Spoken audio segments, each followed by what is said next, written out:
Hello there and welcome. I think everybody would like to change their money paradigm, their perception of money. So let's stop and ask ourselves, how do we do that? Well, first of all, let's become aware that most people have a terrible paradigm insofar as money is concerned. A paradigm is a mental program that has almost exclusive control over our habitual behavior, and almost all of our behavior is habitual. Do you know your perception of money, what you earn, how you earn it, was probably established by some ancient ancestor? It goes way back. Have you ever wondered why almost all welfare recipients are third, fourth, fifth generation welfare recipients? It's bred right into the genes. You are genetically conditioned. You're genetically conditioned. That's what's passed along from mom, dad, grandma, grandpa, and on down the line. And their thinking is programmed into your mind. And then, of course, you come into an environment and it's programmed there. Ask yourself, what was the environment like insofar as finances are concerned when you were a child? Now, I was born during the Depression. And then in a very early age, I was in the middle of a world war. Times were tough. That's all we heard. That's all I grew up with. I had to really do some serious studying in my mid-20s to get out of that. And I was fortunate that I did the study and then I got the direction. Because most of the people of my age, they never did get out of it. But you see, I get into the book, Think and Grow Rich. You want to change your money paradigm, get this book and study it. Or get our book. You can download it for nothing. Download our book. You were born rich. See, the truth is everyone's born rich. Most people are just a little short of money. Leave your information below and we'll send you the Born Rich book. Thank you.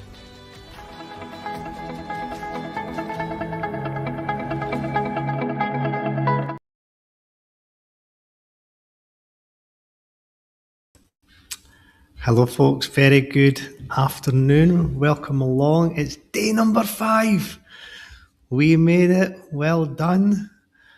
And in regards to what Bob was saying there, if you would like a copy of the book You Were Born Rich, we will give that to you as a little gift for you being here right to the very end.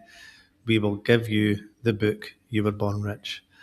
So how do you feel? Happy Friday, Nikki. How are you today? Happy Friday. Yeah, super good. How are you? Yeah, really good, thank you. It's been an awesome week and the feedback has been incredible from everybody on the call, the homework, the courage, the bravery, and people booking calls with us as well because they want to take life forward to another level. And today, That's exciting. we've got a treat for you today. We weren't going to be doing this, but we're going to give you an experience. Nikki's going to give you an experience. Put hours and hours of blood, sweat and tears into what we're going to cover today. Just like the workbook, but today is going to be amazing, isn't it? Yeah. So we delivered this morning within our academy, and it's the start of wealth season, and we delivered it, and at the end of it, it was so good. And the material is gold, and it will have you stopping in your track and thinking about money in a way that you've never thought about it before. And so we decided that we were going to share this with you guys today. And I'm really excited. I am so excited about it. Yeah. In the context of this, every Friday when we do these life challenges, we finish with talking about money, the truth about money. And we're going to be asking you lots of questions today about your relationship with money. What we call your paradigms around money. So you now have a little bit of an understanding about your paradigms, limiting beliefs, relationships, all these things. But when we start to talk about money, what does it mean? And me and Nikki often talk about a wonderful quote by a man, Zig Ziglar, who says, money is not important, but it's kind of up there with oxygen. And this is so true that, we often don't like speaking about it, but it's absolutely so necessary. So today, it's not just talking about money or the truth about money, it's your relationship towards this, and honestly, it's going to be incredible. So please do have either your workbook ready or a notepad and pen, because there's going to be lots of opportunities to take notes. We would also encourage you to watch back the replay with this, because you won't get through all the questions today. You will need to spend the weekend going over this if you truly want to take your life forward. And actually, when we talk about creating your reality, this is what this is about. So I'm going to just 1 minute before I hand over to Nikki, because there's going to be so much to cover today Yeah. that I'm not going to talk a lot. But we're doing this because how to manifest money and the truth about money is something that everybody wants to do, is manifest money, but don't like to speak about the truth about money. Mm. So today we're going to be discussing why money maybe currently feels hard or feels stressful. Yeah. We're going to cover the truth about money and the myths. We're going to think about how your thoughts and your beliefs are driving your current results. Mm-hmm. But why, when we talk about this word manifestation, why it requires action. And at the end of the day, we would love you to have just that one clear money goal and one inspired action you can take immediately, plus all the rest we're going to cover here. So there's going to be a lot of truths here. It's not going to be wishy-washy. There'll be a few truth bombs we're going to have. We're going to be really disciplined with your mind. Yeah. And the truth is you can't have luck and prosperity at the same time. So this is going to be incredible. So Yeah. Anyway, Nikki. I've had to put my glasses on because it's that wee. I'm like trying to see it. So I'm just going to kick us off because, as Jamie said, we did this already this morning within our academy, and we went over the hour. So we're already 10 minutes in. I'm going to go through this. I'm going to give you the most important points. You will see that there are some questions here. I'm going to give you a bit of time. If you love this and you want it, and maybe I'll just do it anyway, I'm creating the workbook. I've literally got it in Canva. I can always pop that in as well, and you will get the questions that you get to reflect on, because as Jamie said, we're going away to really challenge your thinking around money. So wealth season for us, yes, we talk about strategy, yes, we talk about how to build wealth, but more importantly, what we talk about with this is what are the emotions that are in your body that are attached to money, that are generational, that aren't even yours, but they've been with you your whole life. And we're going to open your eyes today to some of these deep-rooted limiting beliefs that you have about money. And once you see them, the point of everything that we do is we give you awareness, because once you've got awareness, you get choice. And we've taught you so much about paradigms already this week, but when we talk about money paradigms, my goodness, it's massive. But if you don't know what your paradigms are about money, your ceiling with wherever you are financially right now will never ever change. So my experience with money and wealth coming in as an entrepreneur, absolutely, the anxiety around money used to cripple me. Like it's caused me so much angst in my adult life, and it's also, and I'm not going to go into my kind of childhood story here, but we learn our relationship with money as children. And it took me a long time to really appreciate what my story was, but it became really apparent when I became an entrepreneur, because it was the first time I had ever had to ask for money for my coaching services. So up until then, I've always coached in organizations. People have come to me through just through a coaching bank or through recommendation. So easy for me to get clients, and we never spoke about money. We had chemistry meetings for me to see, well, what is it that they want and can I help them? And then they would obviously be able to have that conversation with me to say, well, do I want this woman as my coach? So when I came to say, well, I'm going to charge you, X number of thousands of pounds, I couldn't do it. And I went to an NLP coach and completely rewired my mind around money in a matter of hours. And the first month that I had my program, I launched my program. I might have shared this with you already this week. I had brought in 4 clients at £4,000 per client. So it was amazing. It literally changed my whole insight as to the energetics and the emotions that sit around money.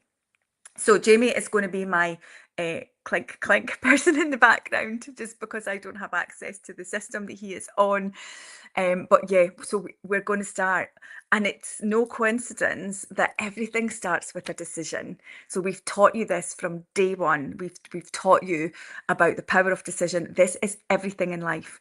When we start to think about what it is that we want, we get to decide what it is. And it's not about, oh, I'll try or I'll maybe.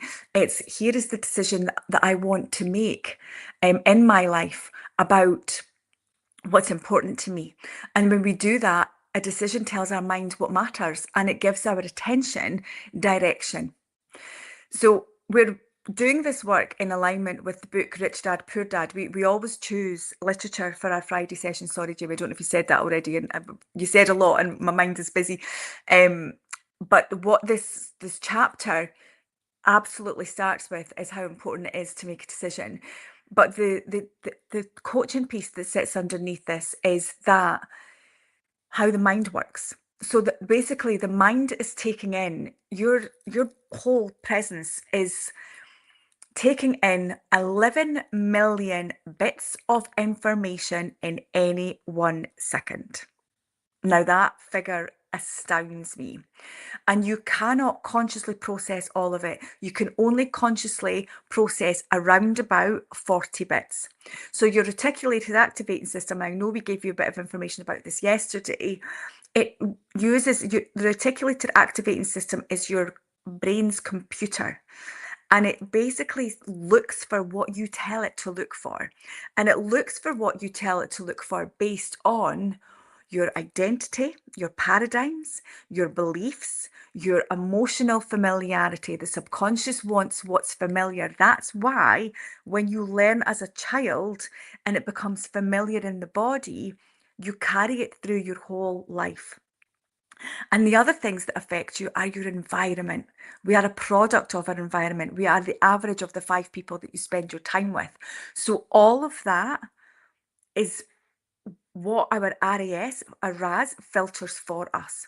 So if your inner world or inner emotions around and your inner story is that earning money is hard or wealth is stressful or it's not for something like me or money doesn't matter to me or success might mean I might outgrow a system that's really important to me, all of that is unconscious in your body. You might think that people with money are evil or nothing good comes of money or you just might not even want to think about money. Whatever it is that you're doing, you're putting that out into the world. And so your subconscious mind will basically organize around that. Your subconscious mind will never make a liar out of you. So it's always guiding the show. And that's why when you say something, and we call this the knowing doing gap. So again, it might feel quite logical. Well, I'm going to earn 6 figures in my business. It's the easiest time ever to become a millionaire. But if you don't believe that in your body, the 93% of you that's running your show, and you don't even know what it is that you believe about money, then you will never ever move forward because your reticulate activating system will only ever show you what's available to you in alignment with those deep-rooted beliefs. So decision is the starting point because decision directs your perception. Your perception absolutely shapes your behavior, and then your behavior creates your results. So if we can just move forward to the next slide. Here are some questions, and I'm just going to give you a minute to look at some of these questions. And I would encourage you to just trust your subconscious, to trust your instincts, that whatever comes up for you is meant to come up for you, and have a look at these questions. What have you trained yourself to see up to now? What is it that comes up for you? What comes to mind when you start to think about money? What do you associate with wealth? What does the thought of earning more money bring up for you? What does it require from you? What do you really believe additional wealth might cost you? And also start to think, what do you have that is your offer of exchange for money? I want you to start thinking about that. We'll come back to this at the end. And what opportunity might already be available that you've trained yourself to overlook? So as I said, just work with your instincts here, and I'm going to move us on, please, Jamie, to the next section. The cost. There is always a cost.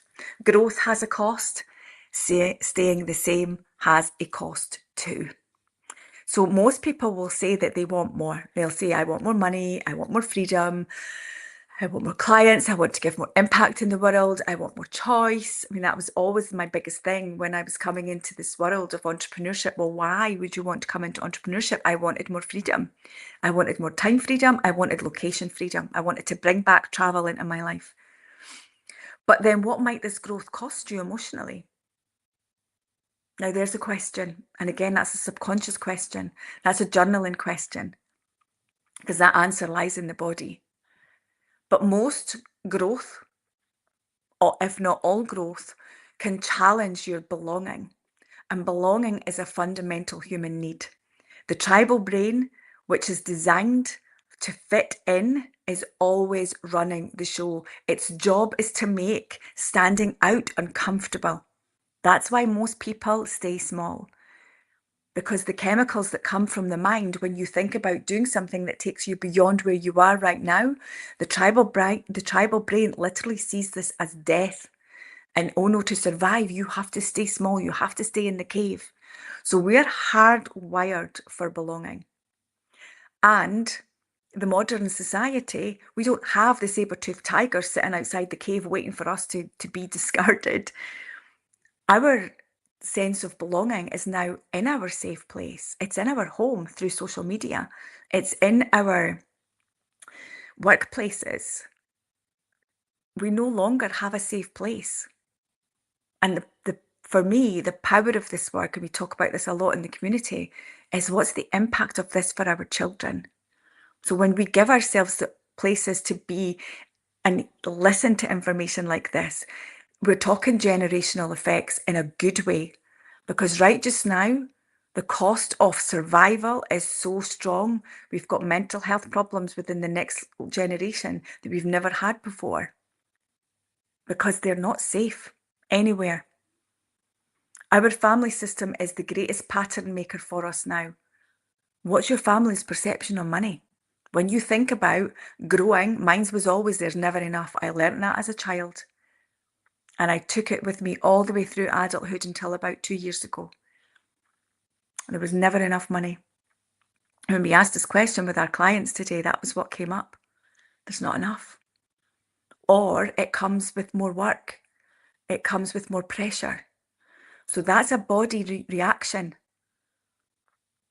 So when we start to talk about growing beyond where you are right now, particularly bringing in more money, creating your wealth, even though it's with the best of intention to put your services out there and to support your family and to give your life different experiences, there is still going to be a cost in the body. And you get to bring that into your conscious, and you get to play with that. You get to decide what works for you now and what no longer works for you. But most people, because they don't know this work, they just stop at the discomfort, because that's what the discomfort is designed to do. It's designed to stop you. So when we think about fear and faith that we did with you, was it Wednesday we did fear and faith? This is what we're talking about here. This is exactly the same thing. You have to smash through the terror barrier, and it is a choice, because it's always going to come with discomfort. So the subconscious piece around loyalty, around money, is massive, because you get to disappoint someone. People will judge you when you decide to grow your wealth. You will outgrow people when you decide to grow your wealth. You will create a shake in systems when you decide to outgrow your wealth. And your own system, as you grow, will battle you to stay the same. So this is why growth comes with so much discomfort. And it's why it's not about business. It's about identity. It's about belonging. It's about safety. It's about visibility, being visible. When you've always been taught to, who does she think she is, or who does he think she is, you go against the grain of your own inner being all the time. It comes with conversations about power. It comes with conversations about responsibility. So there's so much in this, Jamie, if you're happy to go to the next slide. So what might growth cost you? And so again, this is a great piece to journal on. Who might you feel disloyal to if you grow? What is that version of you that you outgrow? Where does fitting in feel safer than expanding? And what has staying the same cost you? And what are you choosing now? Sometimes when you choose to outgrow your system, Jamie shared that this morning. He left a system last year that he's been part of for most of his life, and he's still feeling the hurt. Doesn't mean it's not the right thing to do. Most people will not leave that pain because they can't cope with the pain of the heartache, even though they know it's the right thing to do. So much in this one. Wonderful, Jamie. Thank you. And then this next bit is about paradigms. You know, what is that old paradigm around money? Because we all have this emotional relationship with money, and I'm going to trust that you're seeing that already and that you're already got lots of stuff coming up for you here. But most people think that their decisions around finances are logical. They're not. Your decisions around finance are emotional. I think I shared with you last night my story when I first made that big investment in me. The first investment I made in me was $5,000, and it terrified the living daylights out of me. Within 2 months, I moved from the $5,000 course to the $25,000 course. That's how easy it took and how quickly being comfortable with spending money in my services and in me and investing in me as a human to get my services out there became not comfortable, but how comfortable I became with discomfort. Because when you stay in fear, then fear, you make your decisions from fear, or you make your decisions from scarcity, or you make your decisions from pressure, or you make your decisions from shame. But all these come from that thought of money's hard, or it brings with it negative things. Money doesn't make you happy. All the things, and you can hear the stories that you've heard your whole life, can't you? Just coming in all the different voices, all the generational stories about money. And they're with you because they can't not be. They've been part of who you are. They've been part of your environment. They've been part of your story. But what you get to decide now is, well, what's the story I actually want to create around money? Most people will say, oh, when I get the money, I'll feel confident, or when I get the money, I'll invest in the program. It doesn't work like that. Well, when I feel safe, when I feel approved of, I'll feel safe. No, you get to feel safe first in you. When I'm successful, I'll feel worthy. No, you get to feel worthy first. So the new paradigm is around changing the identity, changing the nervous system alignment. We get to feel it first. You can only feel confident when you practice feeling confident. You can only feel trust when you practice self-trust. I created a huge leap of faith in me when I spent that $5,000. My self-trust, because I had done that, created that neural pathway of self-trust. Then I started doing more things that I had never done before. I went live. The first time I went live on Facebook was after spending that money. So I was doing all these really terrifying, hard things. And I cultivated self-trust. It went through the roof. And I now invested $25,000 in my development. I practice emotional regulation. Breathe through it, Nikki. You can do this. You've got what it takes. You practice it first before it becomes familiar. You practice possibility. Is this possible that I can have this life? Is this possible that I can have a group coaching program? Is it possible that I can speak on stages? Is it possible that I can travel the world and deliver coaching? Yes. But it comes as possibility and trust and faith, and then you do it. It happens. It starts. Everything starts in the mind's eye first. Everything starts in imagination, and then you receive. When you open yourself up to possibility, you open yourself up to receiving. We spoke about the Omega energy chart as well last night. When you move from contraction and fear and you open yourself up, that's why it does that. You're literally opening yourself up. You're liberating. It's so freeing, and you just receive everything that's there for you because it's all there for you.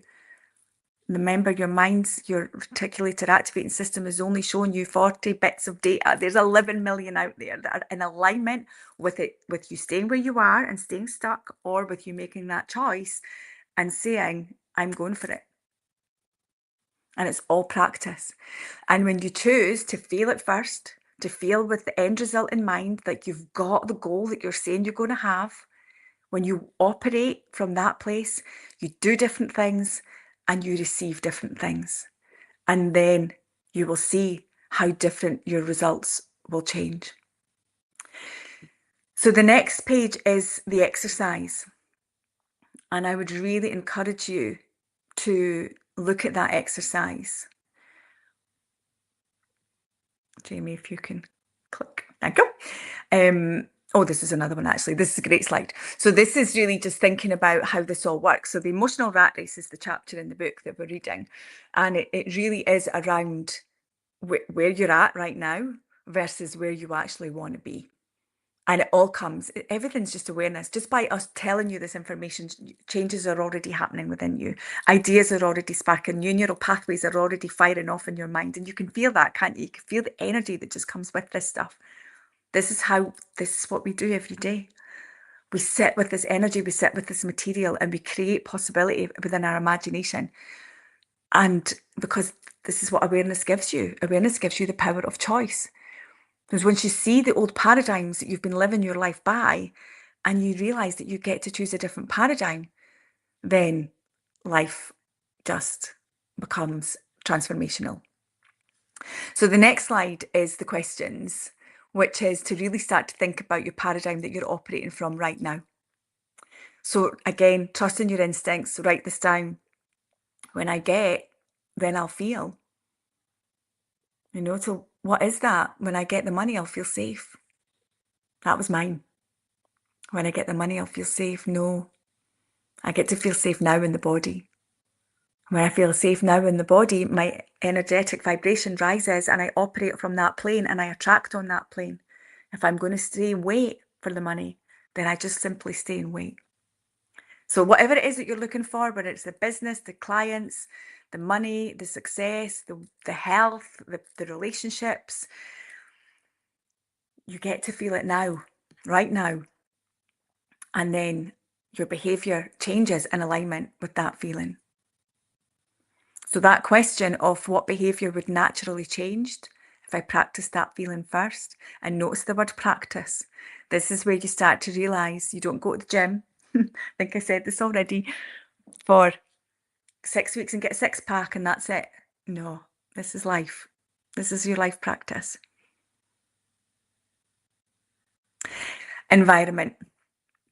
Massive. This is huge. We talk about this all the time in our community, that your environment absolutely shapes your perception. And I'm going to trust that you're already starting to see this with the information that we've shared already. You're understanding how the things that you've heard, the messages in your family you've carried, or the messages that you've heard from friends you've carried. But your environment is absolutely impacts everything upon you. It's whatever you're watching on social media. In fact, it just impacts on how you feel. When my daughter was young, she used to watch all these things on her little phone, and these things about animals, but the animals were getting hurt. And I remember saying to her, you can't watch that. You're just breaking your heart. And it's not about pretending that it doesn't exist. It's about, if you're going to live in that vibrational energy of seeing these things and feeling sad, then you put that energy out into the world. And of course, what you watch, you get back in. Everything is the same. It's the law of action and reaction. Whatever you put out, you get in.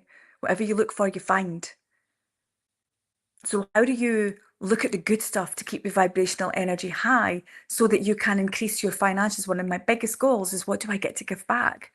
When I want to increase my wealth, it's because I want to give back to society, to the animals, to the children, to the people that can't afford this work. But I can't do things like that if I'm living on the breadline. I need to be earning more money so that I can give back to society, so we can make the world a better place.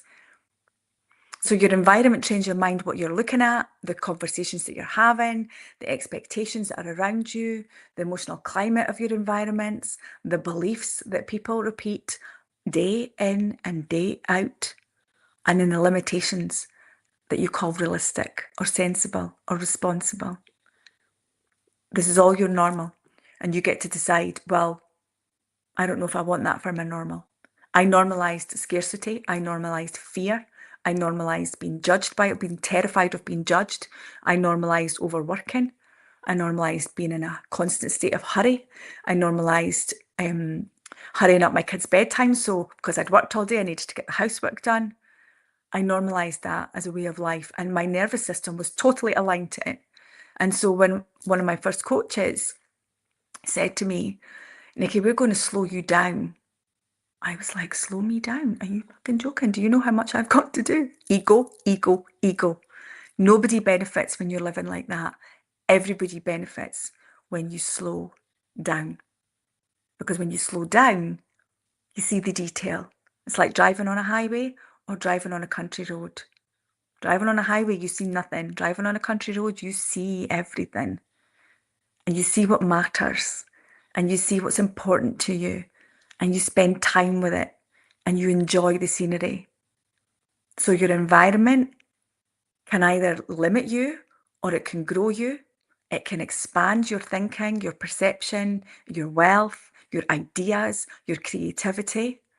And then when that becomes your new normal, yeah, life will never be the same. So really start to think about proximity. Who are you spending your time with? Who are you what rooms are you putting yourself in? And when you put yourself in different rooms, when you put yourself in rooms that are rooms of expansion, you might feel a little bit out your comfort zone. You might experience that imposter syndrome. That's okay. That's part of the process. Borrow other people's beliefs until they become your own. Yeah, borrow next level thinking from others before your mind accepts it as your own. But every single thought that you have right now that's keeping you where you are, that came from somewhere. And you get to undo it and you get to replace it with something else. So you get to choose the environments that expand the level of thinking that you live from. Next one. This is great questions in this section around what, again, trusting that intuition. What are the conversations that are shaping your beliefs? Who expands your thinking? Who contracts your thinking? What is your environment normalizing? And what environment would support the wealth identity? This is identity piece, because we're literally changing your identity. We're changing who you think you are at your core. Because right just now, if who you think you are is bringing in the current level of income that you're bringing in and you want to bring in more for all the reasons that we've identified, then we change that identity, and your environment will absolutely help with that.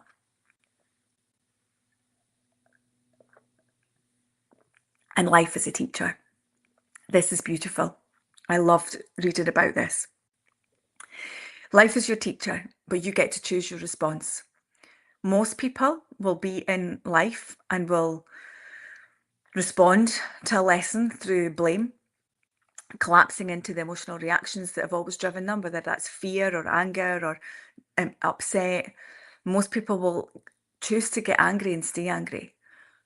There's always a reason to be offended these days, isn't there? And then you can really use that victim mindset. Oh, well, it's okay for her because she's done whatever she's done. You know, people look at me now and they say, it's okay for you, Nikki, your coaching business up and running. I'm like, oh my goodness, do you have any idea what I've had to do to get here? This didn't just happen. This was work, inner work, deep, deep, deep inner work. Because I chose that life was my lessons, that everything that's happened to me has brought me to where I am now, and I use it to resource me. I always use my past behind as a resource. And my future is wide open. And so that powerful self-leadership is, what's the information that is in your body? Emotions are information. Your emotional reaction is data. And rather than collapsing into it and being overwhelmed with the emotions that are driving you, you get to create a pause.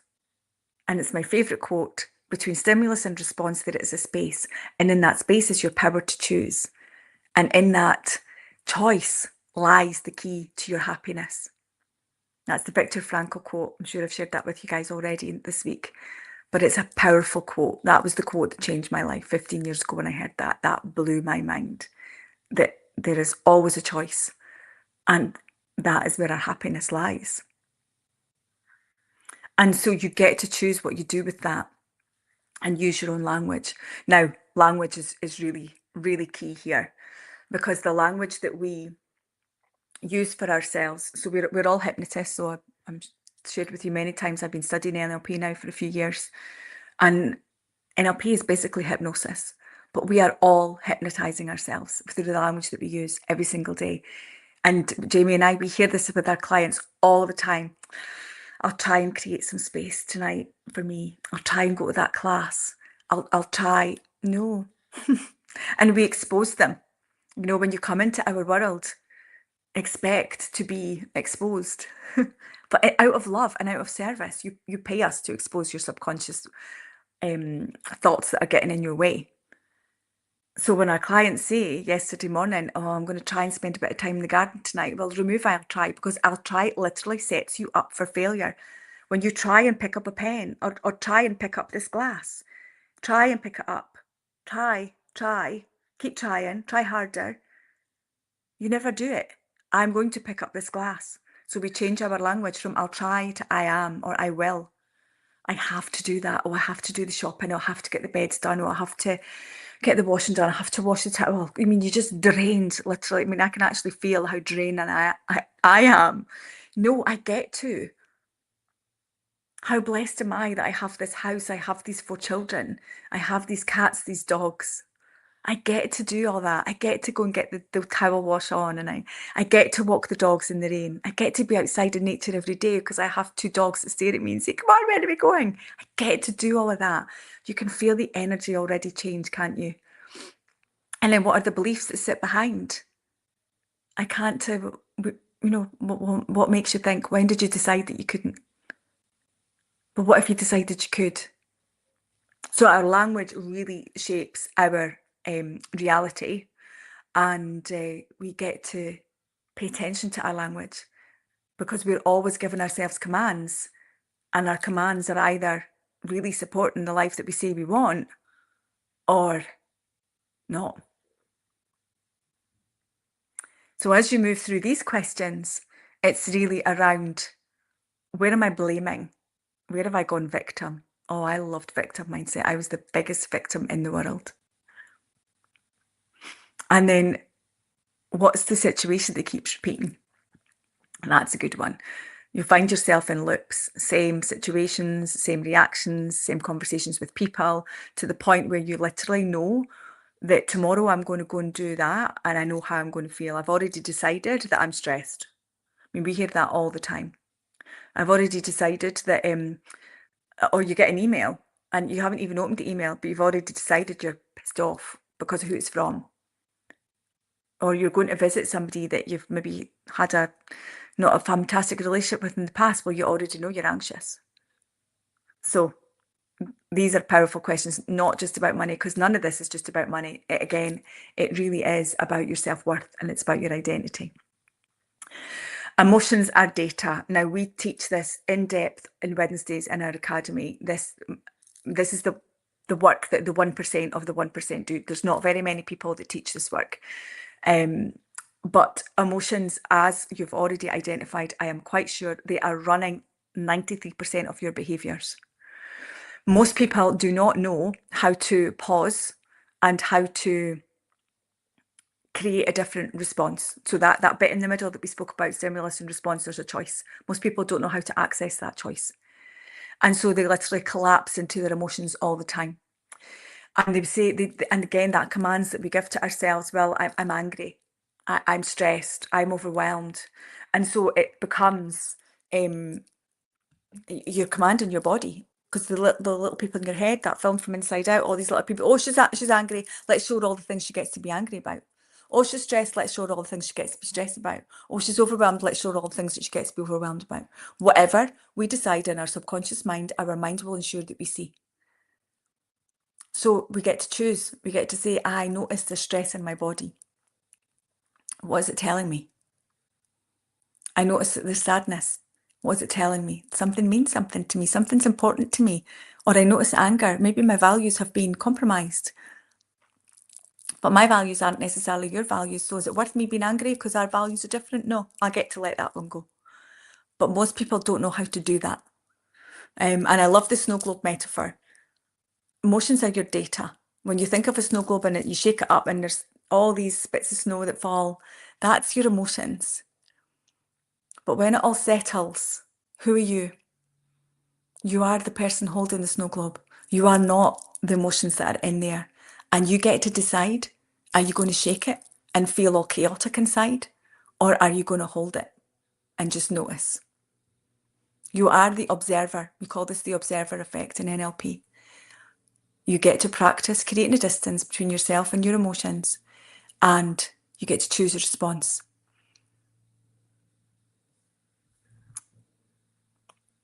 Wonderful. So again, some powerful questions around here, which is, what are the emotions that come up around money? What are the emotions that come up for you around visibility, putting yourself out on social media, putting yourself out for offerings? What are your emotions around going for promotion? What are your emotions around all of that, you know, and where do you feel it in your body? Because there's always a place for it. And what's the story? What's it telling me? And what behavior do I normally what normally follows when I collapse into that emotion? What's the behavior that normally follows? What do I want to do instead? And what comes when I create distance? When I decide I don't want to collapse into that emotion anymore. I don't want to be the stress. I want to notice the stress, and I want to be able to make a different choice so that I don't collapse into I'm stressed. And I get to say, oh, I notice I'm stressed. I'm going to do something for me instead. I'm going to get outside. I'm going to just go and stand under a tree or just be outside and be in nature for a few minutes. That is life-changing. So I'm not checking in with the YouTube just because I have so much to share with you, but I am going to trust that what's coming up for you is gold. If you want to share anything in the YouTube, please do. Tell me that what's coming up for you. Tell me your biggest takeaways so far. Tell me the difference that you're already experiencing in your own body just by going through this material. We've had so much in our WhatsApp chat within our community this morning about this conversation that I know that you're going to be experiencing some things. But the next part is all about the difference between most people get themselves stuck in a financial rut because of fear and greed. They get themselves stuck in careers that they're not happy in because of fear and greed. And this material teaches you that when you decide to live from purpose, life is very, very different. It's not about what's the money coming into the bank. It's about what do I get to get put out into the world. The whole money thing, the bit of paper or the number that's on your screen, that's man-made. That's humans that have created that. The energy transference around exchange is human, deeply human. It's been around for years and years and years. Money was never what it is now. We've made it that. It was always about a transfer, an exchange. What do I get to give you and what do I get in return? And when money became about a bit of paper and when money became about a number on a screen, then it created scarcity and not enough and going down or coming up and, oh God, coming in and going out again. I used to say that all the time. Oh God, as soon as it comes in, it goes out. That's you speaking to money. And one of my coaches, my NLP coach, she said, you need to change your relationship with money. What if you, and at the time I used my daughter because my daughter had just left home. And she said, well, what if you started saying that about your daughter now she's left home or she just comes and she goes? How will she feel? What if you say I never see her anymore? She's never there. How will she feel? What if you say about, I don't, that there's never enough, so we start to think about what are we communicating about money? And if we really want to operate from desire and from purpose, doesn't that feel so much better? So what is your purpose? What is your desire for you, for your life, for your family? What is your desire for your service that you want to provide? What is your desire that you really want to experience? We only have one life. Do you want to get to the end of your life with everything still within you? Or do you want to really live from that place? So think about what it is that you want more of in life. Think about more choice, more freedom, more impact, to be able to serve more.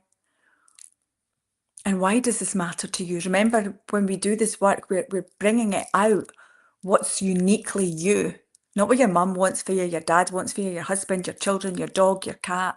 What do you want? Why is this important to you? Because every experience in your life has made you who you are. There's nobody else like you. You are so unique. So what is it that you want from your life? And then what comes up for you in terms of fears? And what would your purpose identity choose to do next? So coming back to this next slide, which is around seeing money as exchange, seeing it as service, not from ego, but from service. If it is literally a certificate, then how do you see it as that, as an exchange, as a symbol, and allow it to flow? What is the giving and receiving that you get to participate in, that law of circulation? And if your relationship, if you were to start thinking about it as a relationship, a healthier relationship would be to value it, to celebrate it when it comes, to celebrate it when it goes.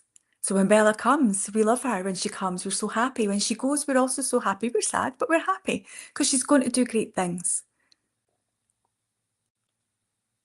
Money allows her to live the life that she's living just now.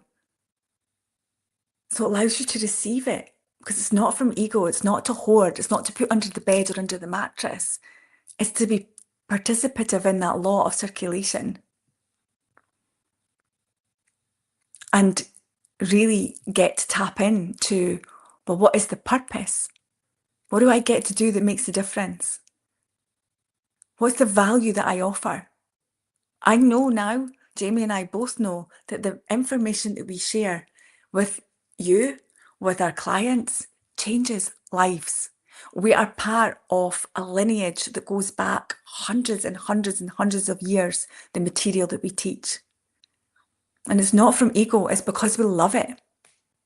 It's because it's changed our lives and we want to be that ripple. We want to put it out there.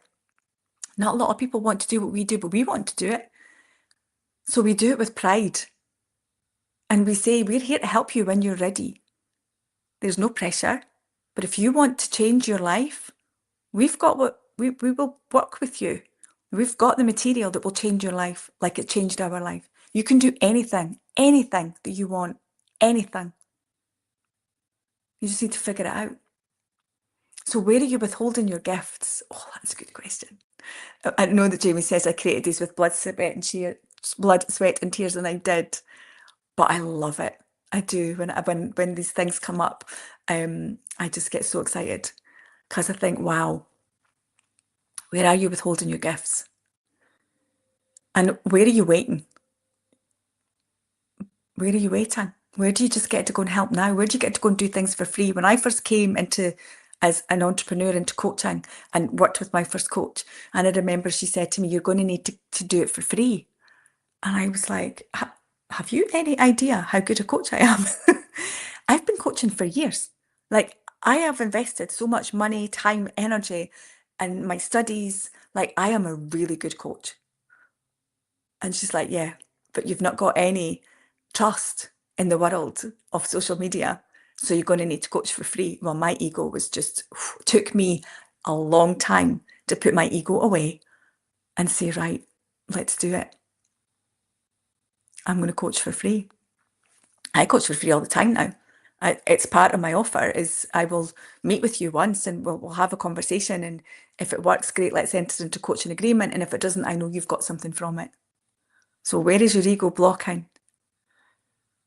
Where are you focused on being approved of rather than being useful? We don't want to be helpful. We want to be useful. And what service are you willing to offer from a clean heart? Okay, next one. So we're coming to the end. I've managed to get through that really quickly. I'm so pleased because I knew I wanted you to have it all. But by making a decision to move forward with the goal, whatever it is, the goal that you've set for yourselves. And as Jamie said, I really encourage you when you get the workbook and to go through this material, set yourself a financial goal. Set yourself, work it out. What kind of life do I want? When I did this work last year, when I decided I was leaving my job, the biggest part of the life that I wanted to create was an international coaching business. I wanted to have an international client. My first client was from New Zealand. I still to this day do not know how that happened. She saw me on Facebook and she messaged me, and I worked with her for a couple of years. Make a decision, and your reticular activating system will show you what is available to you. Where are you focusing your attention? What is your perception? Are you open to changing your mind and seeing the opportunities that are out there for you already, and take movement, take aligned action?